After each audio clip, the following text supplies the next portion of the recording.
Hello friends, आज आपण mushroom मसाला कसा करायचा ते बघणार आहोत। अगदी सोप्या पद्धतीने आपण मशरूम मसाल्याची भाजी करणार आहोत। इथे फ्रेश मशरूम घेतलेले आहेत।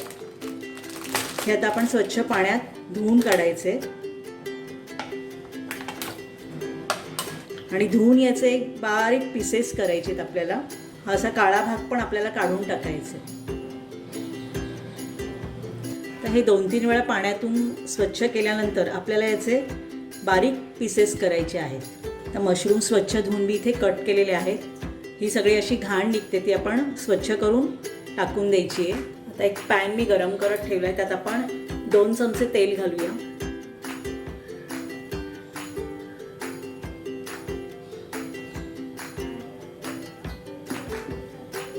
तेल आपलं गरम झालंय। तमालपत्राची 2 पानं मी घातली आहे।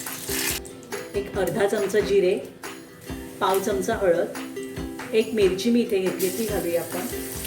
एक चिरलेला कांदा, बारीक कट केलेला कांदा,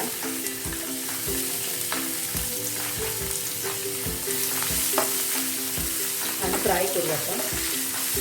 तर कांदा थोडा फ्राय झाल्यानंतर आपण यात एक टोमॅटो घेतलाय तो घालूया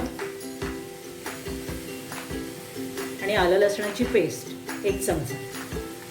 टोमॅटो छान मऊ होईपर्यंत आपल्याला शिजू द्यायचं। त्यासाठी आपण 1 चमचा मीठ घालूया याच्यामध्ये। टोमॅटो छान मऊ शिजलाय आपला। यामध्ये आपण लाल तिखट घालणार आहोत 1 चमचा। मला तिखट हवं त्या प्रमाणात तुम्ही ॲड करू शकता। गरम मसाला 1 चमचा आणि हा मी कांदा लसूण मसाला घालते, थोडा छान टेस्ट येते त्यामुळे। आता हे मसाले छान फ्राय झाले की यामध्ये आपण मशरूम घालणार आहोत।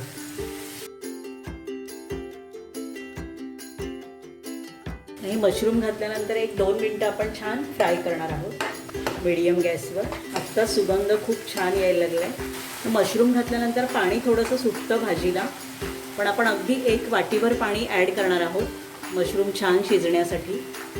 आता इथे आपण गरम पाणी घालणार आहोत। ही भाजी अंगासारखीच रस असलेली छान लागते, पातळ नाही करायची आपल्याला। आता एक 5 ते 7 मिनिटं आपण शिजू देऊया हे मशरूम। झाकण ठेवते मी याच्यावर। तर 2 ते 3 मिनिटं झाली, थोडीशी वाफ आली की आपण हे झाकण काढायचं आहे आणि अशीच भाजी शिजू द्यायची। तर आपली मशरूम मसाला तयार झालेला आहे। खूप छान मस्त वास येतोय, गंध येतोय। तर तुम्हाला ही माझी रेसिपी कशी वाटली ती अवश्य सांगा आणि हा व्हिडिओ पाहिल्याबद्दल खूप खूप धन्यवाद।